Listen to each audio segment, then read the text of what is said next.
नागपंचमीच्या दिवशी सकाळपासूनच घरात लगबग सुरू होती. पूजा, स्वयंपाक आणि स्पेशल लंच सगळं एकाच दिवशी. पण आजचा दिवस अगदी माझ्या प्लॅनप्रमाणे गेला का?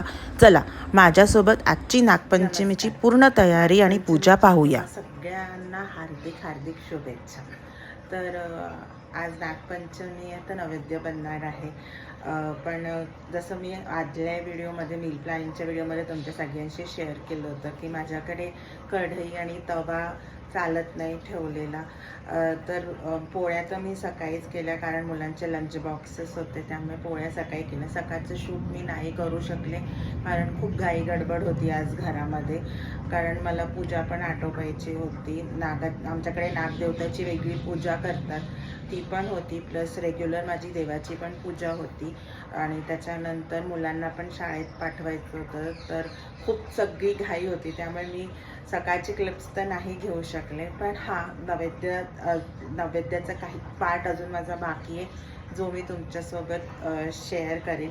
तर आता फक्त माझ्या पोळ्या झाल्या. आता मला भाजी करायची आहे, कढी करायची आहे, भरडा करायचा आहे, दिंड करायचे.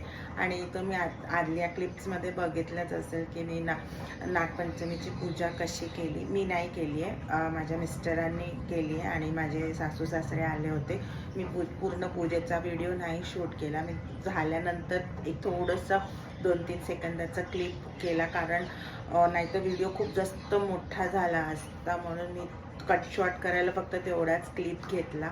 तर तुम्ही पण मला सांगा तुम्ही नागपंचमी कशी साजरी करता, कमेंट करून नक्की सांगा.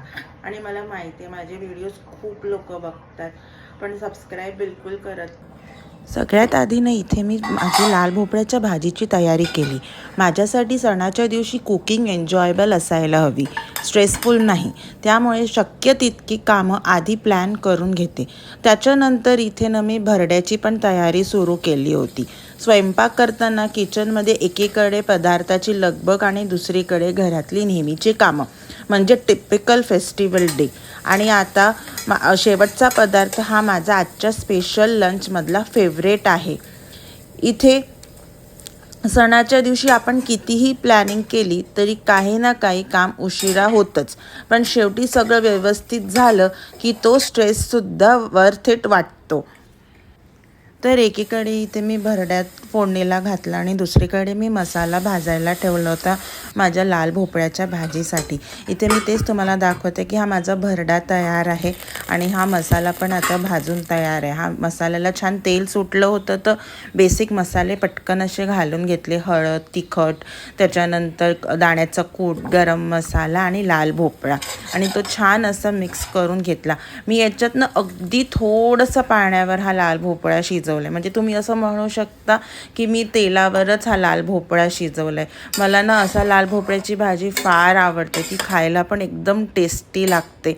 मला अजूनही आठवतं आहे माझ्या गावाकडे एक काकू ती भाजी करायच्या आणि ती भाजी इतकी सुपर्ब लागायची ना की त्याची चव अजूनही तोंडावर आहे. मी प्रत्येक वेळेला प्रयत्न करते पण तसं माझ्याच्याने नाही बनत. एनिवेज, आता इकडे दोन्हीकडे भाज्या झाल्या होत्या माझ्या, तर मी इकडे कोशिंबिरीची तयारी केली होती.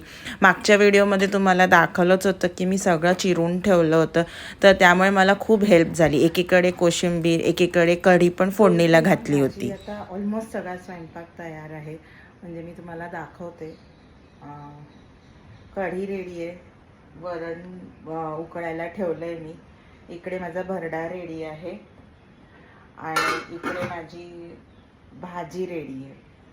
ठीक आहे, फक्त आता दिंडा बनवायची बाकी आहे आणि वाजलेत फक्त 11:15.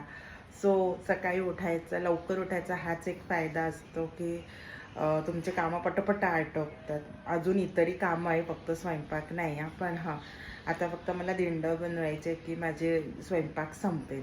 सो मी कसं बनवते ते मी तुमच्याशी शेअर करते.